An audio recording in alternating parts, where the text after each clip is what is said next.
परमात्मने नमः। 18वां अध्याय। विष्णु द्वारा की गई भगवान महेश्वर की स्तुति तथा उसका महात्म्य। भगवान विष्णु बोले, अद्वितीय तथा नाश रहित प्रणव रूप रुद्र को नमस्कार है। अकार रूप परमात्मा तथा उकार रूप आदिदेव विद्यादेह को नमस्कार है। तीसरे मकार रूप परमात्मा शिव और सूर्य अग्नि चंद्र वर्ण वाले रुद्र तथा यजमान रूप वाले महादेव को नमस्कार है। रुद्र रूप अग्नि को तथा रुद्रों के पति को नमस्कार है। शिव को, शिव मंत्र को, सघोजात रूप वेदा को नमस्कार है। सुंदर वामदेव को, वरदाता को तथा अमृत रूप आप शिव को नमस्कार है। अघोर को, अति घोर को तथा वेग रूप सघोजात को नमस्कार है। ईशान को, शमशान काशी क्षेत्र को, अति वेगशाली को, वेगवान को, श्रुतिपाद वेदों से ज्ञेय को, उर्वलिंग को तथा लिंगी को नमस्कार है। हेमलिंग को, हेम को, जललिंग को, जल को, शिव को, शिवलिंग को, व्यापी को तथा व्योम में व्याप्त रहने वाले रुद्र को नमस्कार है। वायु को, वायु वेग को तथा वायु व्यापी को नमस्कार है। तेजों के भी तेज तथा तेज को पूर्णतः व्याप्त करने वाले भरणकर्ता आप रुद्र को नमस्कार है। जल को, जलभूत तथा जल में व्याप्त रहने वाले आप शिव को नमस्कार है। पृथ्वी को, अंतरिक्ष को तथा पृथ्वी में व्याप्त रहने वाले महेश्वर को नमस्कार है। शब्द तथा स्पर्श स्वरूप को, रस तथा गंध स्वरूप को, गंधी को, गणों के अधिपति को तथा गुहा से भी गुहत्तम आप रुद्र को नमस्कार है। शेष रूप अनंत को, गरुण रूप विरूप को, रोग विकार शून्य अनंत शिव को, शाश्वत वरिष्ठ वारी गर्भ को तथा महायोगी महेश्वर को नमस्कार है। जल के मध्य स्थित रहने वाले हम दोनों विष्णु तथा ब्रह्मा के मध्य प्रकाशमान सृष्टिकर्ता, पालनकर्ता, संहारकर्ता तथा मृत्यु स्वरूप ईश्वर को नमस्कार है। चित्तजन्य ज्ञान से रहित, चिंतन के योग्य, जीवों के जन्म मरण रूप कष्टों का हरण करने वाले, रूप रहित तथा सुंदर रूप वाले, अंगों से रहित कामदेव स्वरूप तथा अंगों का नाश करने वाले रुद्र को नमस्कार है। भस्म से भूषित शरीर वाले, सूर्य चंद्र अग्नि के कारण रूप श्वेत वर्ण वाले, हिमाद्री पर विचरण करने वाले, अति श्वेत रूप संपन्न, सुंदर वक्र वाले तथा श्वेत शिखाधारी, श्वेत मुख वाले, महान मुख वाले, हे श्वेत लोहित आपको नमस्कार है। सुंदर कांति वाले, विशिष्टता संपन्न तथा दुदुम्बी धारण करने वाले, सैकड़ों रूपों वाले, विशिष्ट रूप वाले तथा केतुमान, हे हर आपको सर्वदा नमस्कार है। रद्धि शोक विशोक स्वरूप, पिनाक धारण करने वाले, जटा जूट धारण करने वाले, बंधन मुक्त सुंदर पास धारण करने वाले तथा पासहर आप रुद्र को नमस्कार है। हे भुजंग रूप कंकड़ कंगन धारण करने वाले, आप श्रेष्ठ यजनकर्ता, हविष्य रूप, सुब्राह्मण्य महाविद्या संपन्न, सुंदर मुख वाले, शुभ वक्र वाले, दूरदर्मनीय दमन करने वाले, कंक कपट द्विज रूप, कंक रूप, यम स्वरूप को नमस्कार है। आप सनक को नमस्कार है। हे सनातन रूप, हे सनंदन रूप, हे सनत कुमार रूप, पशु पक्षियों को मारने के लिए किरात रूप, महात्मा संसार के नेत्र रूप, तीन धामों वाले तथा आप विरज को सदा नमस्कार है। शंखपाल शंख रूप, रज तथा तम गुणों से युक्त शिव को नमस्कार है। हे मेघवाहन, आप मेघ रूप तथा सारस्वत को नमस्कार है। भले भांति सबको वहन करने वाले, विशिष्ट वाहन वाले, वाद तर्क वितर्क से रहित भक्तों को वर देने वाले, प्रधान रूप कल्याणप्रद रुद्र को नमस्कार है, नमस्कार है। तीनों गुणों वाले आपको नमस्कार है। चतुर्व्यूह रूप आपको नमस्कार है। संसार स्वरूप तथा संसार के कारण रूप आपको बार बार नमस्कार है। मोक्ष मोक्ष रूप तथा मोक्ष प्रदान करने वाले आपको नमस्कार है, नमस्कार है। आत्मा स्वरूप ऋषि स्वामी तथा व्यापक शिव को नमस्कार है। आप भगवान को नमस्कार है। आप सर्पों के पति को नमस्कार है। आप ओमकार को नमस्कार है। सर्वज्ञ को बार बार नमस्कार है। आप सर्व पूर्ण स्वरूप को नमस्कार है और नारायण को नमस्कार है। हिरण्यगर्भ को नमस्कार है। आप आदिदेव को नमस्कार है। अज प्रजापति व्यूह हेतु महादेव तथा देवताओं के ईश्वर को नमस्कार है, नमस्कार है। आप सर्व को नमस्कार है। सत्य रूप शांति रूप ब्रह्मा स्वरूप तथा सर्वज्ञाता को नमस्कार है, नमस्कार है। आप महात्मा को नमस्कार है। आप प्रज्ञा रूप को नमस्कार है। चिति रूप तथा स्मृति रूप आपको नमस्कार है। आप ज्ञान रूप ज्ञानगम्य तथा चैतन्य रूप को सर्वदा नमस्कार है। आप शिखर को नमस्कार है तथा नीलकंठ को नमस्कार है। अर्ध नारी का शरीर धारण करने वाले तथा अव्यक्त को बार बार नमस्कार है। 11 रूपों में परिवर्तित होने वाले आप स्थानों को सदा नमस्कार है। सोम सूर्य भव भवहारी यशस्कर देव शंकर तथा ईश्वर को नमस्कार है। पार्वती पति को नमस्कार है। उमापति को नमस्कार है। आप हिरण्यबाहु तथा सुवर्ण वीर्य को नमस्कार है।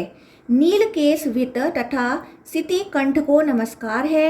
कपर्डी जटाजूट धारण करने वाले तथा अंगों के आभूषण रूप में सर्पों को धारण करने वाले आपको नमस्कार है। वृषारूढ़ बैल पर सवार होने वाले तथा सभी के कर्ता और हर्ता को बार बार नमस्कार है। हे विभो, आप वीर राम अतिराम तथा रामनाथ को नमस्कार है। राजाओं के भी अधिराज तथा राजाओं के द्वारा प्राप्त किए जाने योग्य आपको नमस्कार है। पालासाक्रांत एवं पालाधिपति को नमस्कार है। आभूषण के रूप में सर्प का बाजूबंद धारण करने वाले शिव को नमस्कार है। हे गौपते, आपको नमस्कार है, नमस्कार है। श्री कंठनाथ को नमस्कार है। श्री दंडपाणि को नमस्कार है। हे वेद शास्त्र रूप आप भुवनेश देव को नमस्कार है। आप सारंग तथा राजहंस को नमस्कार है। धतूरे का बाजूबंद तथा हार धारण करने वाले एवं सर्प का जनेऊ धारण करने वाले, सर्पों का कुंडल तथा माला पहनने वाले, सर्प का कटिसूत्र करधनी धारण करने वाले, वेद गर्भ गर्भ रूप तथा विश्व गर्भ हे शिव आपको नमस्कार है। ब्रह्मा जी बोले, इस प्रकार मुझ ब्रह्मा के साथ विष्णु भगवान स्तुति करके शांत हो गए। पुण्य प्रदान करने वाले तथा सभी पापों का नाश करने वाले इस उत्तम श्लोक का जो प्राणी पाठ करता है अथवा इसे वेद के पारगामी ब्राह्मणों को सुनाता है, वह पाप कर्म में लिप्त रहने पर भी ब्रह्मा लोकों को प्राप्त करता है। अतः सभी पापों की शुद्धि हेतु मनुष्य को विष्णु द्वारा कहे गए इस श्लोक का नित्य जप करना चाहिए, पाठ करना चाहिए तथा इसे धर्मनिष्ठ ब्राह्मणों को सुनाना चाहिए। इस प्रकार श्रीलिंग महापुराण के अंतर्गत पूर्व भाग में विष्णु स्तव नामक 18वां अध्याय पूर्ण हुआ। 19वां अध्याय महादेव जी द्वारा ब्रह्मा एवं विष्णु को वर प्रदान करना तथा उमा महेश्वर पूजन के रूप में लिंग पूजन की परंपरा का प्रारंभ।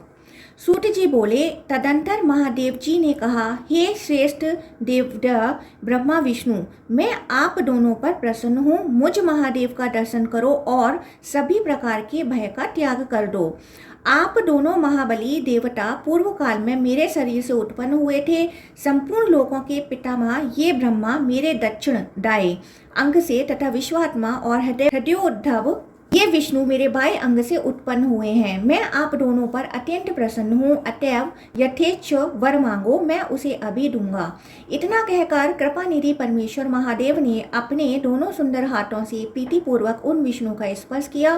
तब लिंग में विराजित तथा लिंग देह शून्य स्वेच्छा से विग्रह धारण करने वाले महेश्वर को प्रणाम करके प्रसन्न मन से नारायण विष्णु ने कहा, यदि आपके हृदय में हमारे प्रति प्रीति भाव उत्पन्न हुआ है और यदि हमें वरदान देना चाहते हैं तो यही वर दीजिए कि आपके प्रति हम दोनों की सदा दृढ़ भक्ति बनी रहे। हे देवताओं, चंद्रमा को आभूषण स्वरूप धारण करने वाले महादेव ने ब्रह्मा तथा विष्णु को अपनी अचल श्रद्धा भक्ति प्रदान की। पुनः जमीन पर घुटना टेक कर प्रणाम करते हुए इंद्रिय जित नारायण विष्णु ने साक्षात विश्वेश्वर महादेव से अत्यंत मधुरता से कहा, हे देव देवेश, हम दोनों का यह विवाद तो अत्यंत मंगलकारी सिद्ध हुआ, क्योंकि हम दोनों के इसी विवाद को समाप्त करने के निमित्त आप यहाँ प्रकट हुए हैं। उनका यह वचन सुनकर भगवान शंभु ने दोनों हाथ जोड़े तथा सिर झुकाकर प्रणाम करते हुए वहाँ स्थित विष्णु से मुस्कुराकर पुनः कहा। श्री महादेव जी बोले, हे पृथ्वीपते, उत्पत्ति स्थिति तथा संहार के कर्ता आप हैं। हे वत्स, हे हरे, हे विष्णु, आप इस चराचर जगत का पालन कीजिए। हे विष्णु, मैं निष्कल परमेश्वर ही ब्रह्मा विष्णु तथा भव रुद्र नामों से अलग अलग 3 प्रकार के रूपों में सृजन, पालन तथा संहार के गुणों से युक्त हूँ।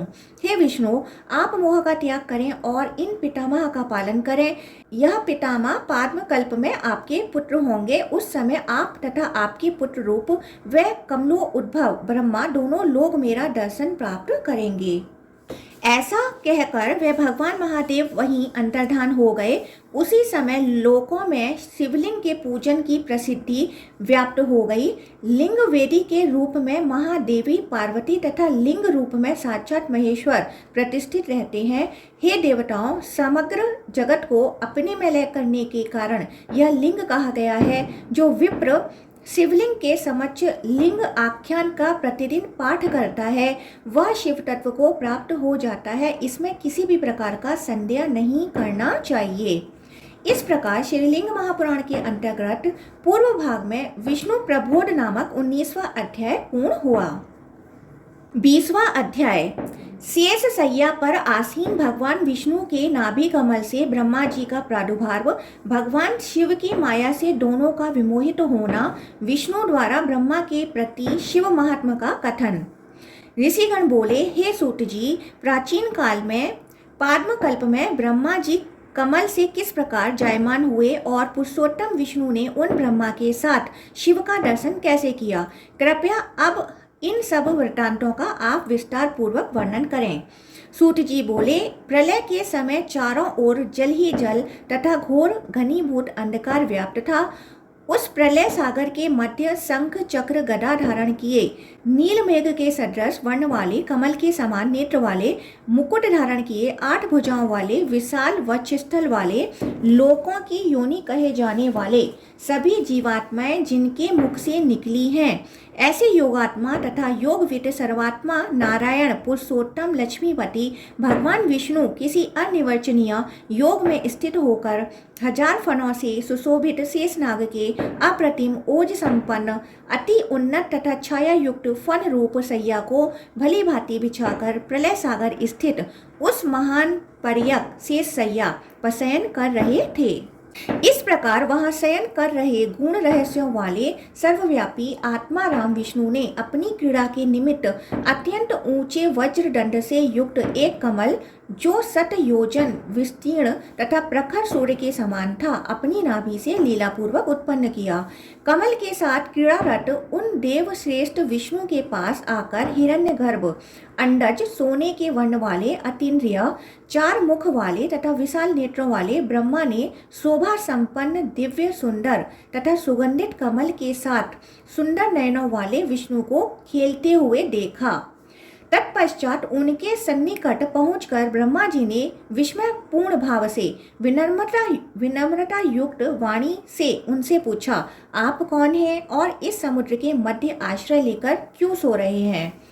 उन ब्रह्मा का यह सुखद वचन सुनकर विष्णु जी पर्यक से उठकर बैठ गए और नेत्रों में प्रसन्नता भरकर उनके उत्तर में कहने लगे कि मैं प्रत्येक कल्प में इसी स्थान का आश्रय लेकर शयन करता हूँ। जो कुछ भी किया जाना है, किया गया है और किया जा रहा है तथा स्वर्गलोक, आकाश, पृथ्वी एवं भुवरलोक, इन सब का परम पद मैं ही हूँ। उनसे इस प्रकार कहकर भगवान विष्णु ने पुनः उनसे पूछा, ऐश्वर्य संपन्न आप कौन हैं तथा मेरे पास कहाँ से आए हैं? आप पुनः कहाँ जाएंगे तथा आपका निवास स्थान कहाँ है? विश्व मूर्ति स्वरूप आप कौन हैं तथा मैं आपके लिए क्या करूं? विष्णु के ऐसा कहने पर महात्मा शिव की माया से मोहित होने के कारण भगवान जनार्दन को पहचाने बिना पितामह ब्रह्मा उन्हीं शिव की माया से मोह को प्राप्त अविज्ञात विष्णुदेव से कहने लगे कि जिस प्रकार आप इस जगत के आदिकर्ता तथा प्रजापति हैं, वैसे ही मैं भी हूँ।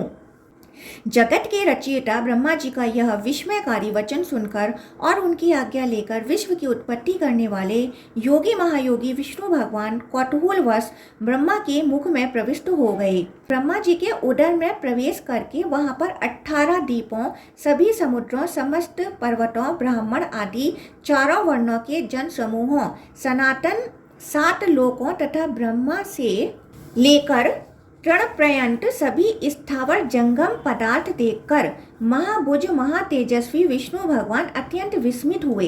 अहो, इनकी तपस्या का ऐसा प्रभाव! ऐसा बार बार कहते हुए विष्णु भगवान उदर के अंदर विविध लोकों तथा अनेक स्थानों पर 1000 वर्षों तक भ्रमण करते रहे, किंतु जब उसका अंत नहीं पा सके तब वह शेषशायी जगतधार नारायण उन ब्रह्मा के मुख मार्ग से बाहर निकलकर उनसे कहने लगे, हे अनग, आप भगवान हैं, आप आदि अंत मध्यकाल दिशा आकाश आदि से युक्त हैं। मैं आपके उदर का अंत नहीं देख पाया।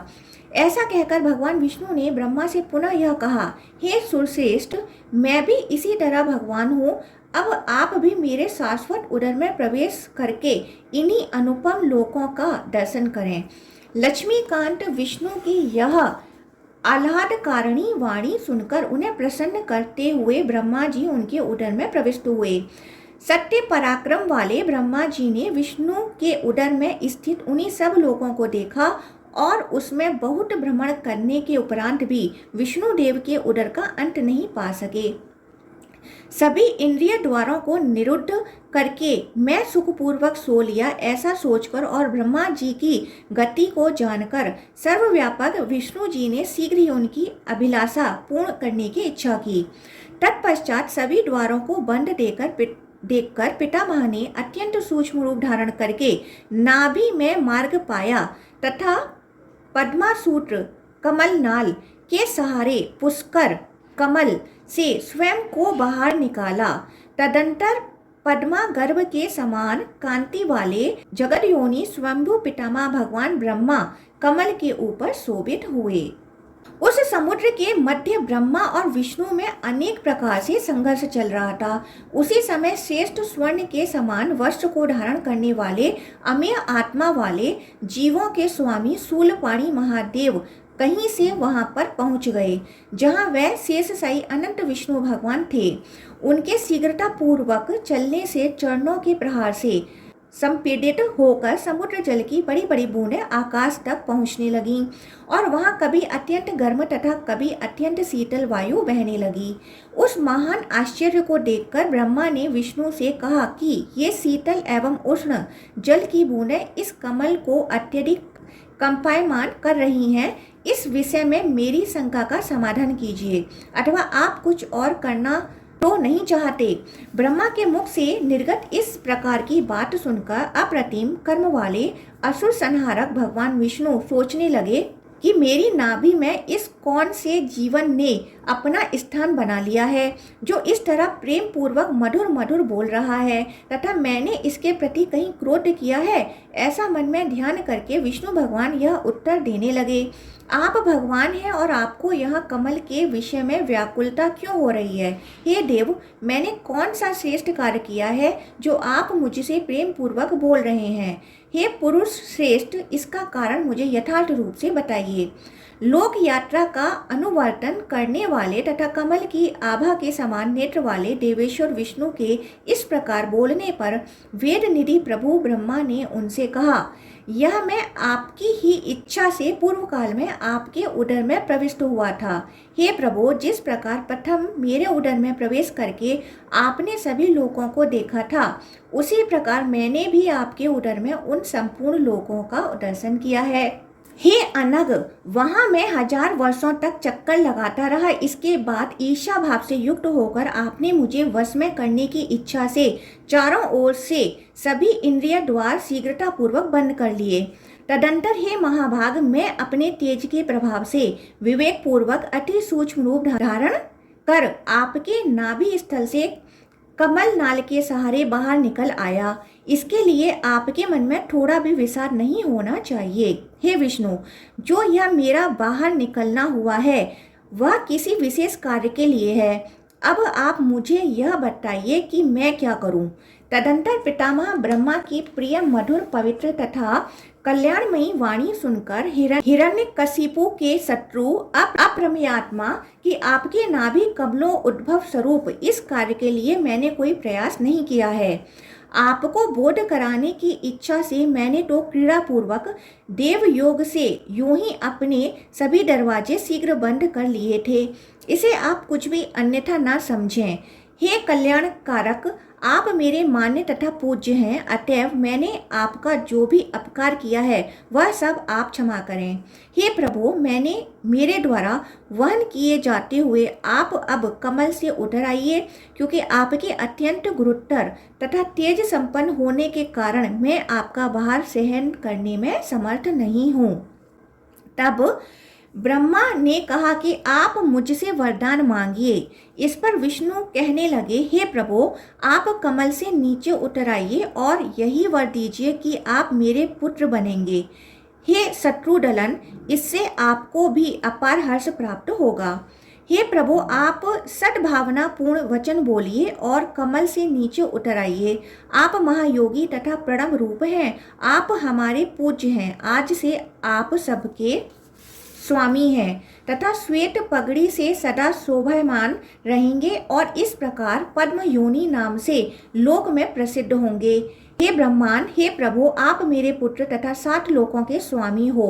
तत्पश्चात किरीटधारी विष्णु से ऐसा ही होगा कहकर अर्थात वर देकर ब्रह्मा जी प्रसन्नता युक्त तथा द्वेष रहित हो गए। इसके बाद पितामह ने उदीयमान सूर्य की आभा के समान विशाल मुख वाले तथा अत्यंत अद्भुत रूप वाले शिव को अति समीप आते हुए देखकर भगवान विष्णु से कहा, हे विष्णु, अप्रमेय विशाल वक्र संपन्न वाराह के समान दाढ़ों वाला, फैले हुए केसों वाला, 10 भुजाओं वाला, त्रिशूलधारी, नेत्रों से हर जगह स्थित अर्थात सर्वदर्शी, मुंज की मेखला धारण किए, विकृत रूप वाला, उन्नत तथा विशाल मेड़ वाला, अत्यंत भयंकर ध्वनि करता हुआ, साक्षात लोक प्रभुतुल्य, महान कांति संपन्न तथा तेज पुंज सा यह कौन प्राणी सभी दिशाओं तथा आकाश को व्याप्त करके इधर ही चला आ रहा है।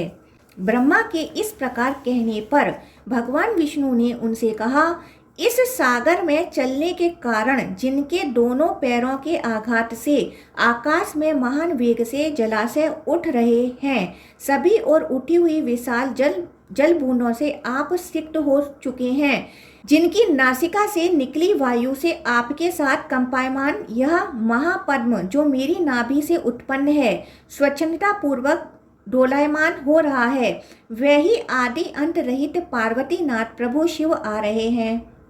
अब हम दोनों मिलकर स्रोत के द्वारा इन वृषध्वज महादेव की प्रार्थना करें। तत्पश्चात कमल की आभा के समान नेत्रों वाले भगवान विष्णु से ब्रह्मा जी ने कुपित होकर कहा कि लोकों के स्वामी तथा सर्वव्यापी स्वयं अपने को एवं जगत के कर्ता मुझ सनातन ब्रह्मा को आप नहीं जानते। हम दोनों से बढ़कर यह शंकर नाम वाला कौन है? उन ब्रह्मा का वह क्रोध युक्त वचन सुनकर भगवान विष्णु बोले, हे कल्याण कारक, महात्मा शिव के लिए ऐसा निंदित वचन मत बोलिए। ये महादेव साक्षात धर्म स्वरूप हैं, अत्यंत प्रचंड हैं, महायोग प्रदीप्त करने वाले तथा वर प्रदान करने वाले हैं। ये शिव ही इस जगत के कारण हैं। ये प्राचीन पुरुष हैं, समस्त बीजों अर्थात कारणों के मूल बीज अर्थात परम कारण हैं, निर्विकार हैं एवं एकमात्र ज्योति के रूप में जगत को प्रकाशित कर रहे हैं। जिस प्रकार बच्चे खिलौनों से खेलते हैं, उसी प्रकार ये महादेव स्वयं जगत के साथ खेलते रहते हैं, अर्थात नानाविध लीलाएं रचते रहते हैं। प्रधान, अव्यय, योनि, अव्यक्त, प्रकृति, तम, नित्य आदि ये नाम मुझ प्रसव धर्मी के हैं और जिनके विषय में आपने पूछा है कि ये कौन है, वह शिव जन्म मरण आदि दुखों का भलीभांति अनुभव करके वैराग्य को प्राप्त यतियों द्वारा दृष्टिगत किए जाते हैं। ये शिव बीजमान है, आप ब्रह्मा बीज हैं तथा सनातन रूप में विष्णु योनि हूँ। विष्णु के इस प्रकार कहने पर विश्वात्मा ब्रह्मा ने उनसे पूछा, आप योनि, मैं बीज तथा महेश्वर शिव बीजी बीजवान किस प्रकार हैं? आप मेरे इस सूक्ष्म तथा अव्यक्त संदेह का निवारण करने की कृपा करें। अनेक प्रकार से लोकतंत्री ब्रह्मा की उत्पत्ति जानकर भगवान विष्णु ने उनके इस परम निगुण प्रश्न का उत्तर दिया। इन महादेव से बढ़कर अन्य कोई भी गुण तत्व नहीं है। महत्व तत्व का सर्वोत्कृष्ट स्थान आध्यात्म ज्ञानियों का कल्याणमय पद है। उन्होंने अपने को सगुण तथा निर्गुण इन दो रूपों में विभाजित किया। उनमें जो निर्गुण है वह अव्यक्त रूप में तथा जो सगुण है वह महेश्वर रूप में प्रतिष्ठित हैं। प्राचीन काल में सृष्टि के आदि में माया की विधि को भी जानने वाले अगम्य तथा दुर्बोध उन्हीं महादेव के लिंग से प्रादुर्भूत बीज सर्वप्रथम मेरी योनि में गिरा। पुनः कालांतर में उस सागर रूप योनि में वह बीज स्वर्ण के अंड में परिवर्तित हो गया। 1000 वर्षों तक वह अंड जल में ही स्थित रहा। इस अवधि के अंत में वायु के द्वारा यह दो भागों में विभक्त हो गया। एक खंड से आकाश तथा दूसरे खंड से पृथ्वी का प्रादुर्भाव हुआ। यह अति उन्नत जो स्वर्ण पर्वत मेरु है वह उस अंड के गर्भावरण से निर्मित हुआ। तत्पश्चात प्रति संध्यात्मा देवादिदेव हिरण्यगर्भ चतुर्मुख महाप्रभु भगवान ब्रह्मा आविर्भूत हुए। तारा, सूर्य, चंद्र तथा नक्षत्र पर्यंत समस्त लोगों को शून्य देखकर मैं कौन हूँ ऐसा आपके विचार करने पर पुनः 1000 वर्ष के अनंतर यतियों के पूर्वज यत्नशील प्रिय दर्शन वाले समस्त भुवनों को अपने तेज से व्याप्त करने वाले कमल पत्र के समान विशाल नेत्रों वाले श्रीमान सनत कुमार ऋभु, सनक, सनातन तथा सनंदन नामक वह कुमार आपके पुत्र रूप आविर्भूत हुए, जिनमें सनत कुमार तथा ऋभु उर्वरेता थे। बुद्धि तथा इंद्रियों से अगोचर विशिष्ट ज्ञान संपन्न जगत की स्थिति के कारण रूप तथा 3 प्रकार के तापों से रहित वह कुमार एक साथ उत्पन्न हुए थे, जिनकी कर्म मार्ग में प्रवृत्ति नहीं थी। जीवन में सुख कम तथा दुख अधिक है। जीवन जरा तथा शोक से युक्त है। जीवन में जन्म तथा मरण बार बार होते रहते हैं। स्वर्ग में अत्यल्प सुख तथा नरक में दुखी दुख है और भावी अटल है। ये सब बातें अत्यंत भावी हैं। ऐसा जानकर ऋभु तथा सनत कुमार को आपके वश में स्थित देखकर त्रिगुणातीत सनक, सनातन, सनंदन ये आपके तीनों महातेजस्वी पुत्र आध्यात्म संबंधी ब्रह्मा ज्ञान की ओर प्रवृत्त हो गए। तत्पश्चात उन सनक आदि तीनों कुमारों के ज्ञान मार्ग में प्रवृत्त हो जाने पर आप महादेव की माया से विमूढ़ मोहित हो गए। हे अनग, इस प्रकार कल्प के प्रवृत्त होने पर आपका ज्ञान नष्ट हो जाया करता है।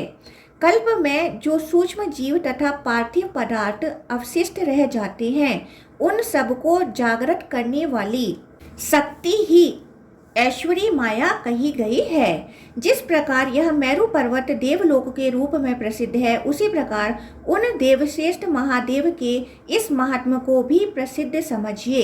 परमेश्वर महादेव का सद्भाव जानकर तथा मुझ कमल नयन को जानकर प्रणव युक्त साम मंत्रों के द्वारा भूतों के भी महाभूत वरदाता जगत गुरु प्रभु महादेव को नमस्कार करके उठिए, अन्यथा ये क्रोधित होकर अपने निश्वास से मुझे तथा आपको दग्ध कर डालेंगे। इस प्रकार उनके महान योग तथा अमित बल को जानकर आपको आगे करके अग्नि सदृश प्रभाव वाले महादेव के निकट खड़ा होकर मैं उनकी स्तुति करूंगा। इस प्रकार श्रीलिंग महापुराण के अंतर्गत पूर्व भाग में ब्रह्मा प्रबोधन नामक 20वां अध्याय पूर्ण हुआ।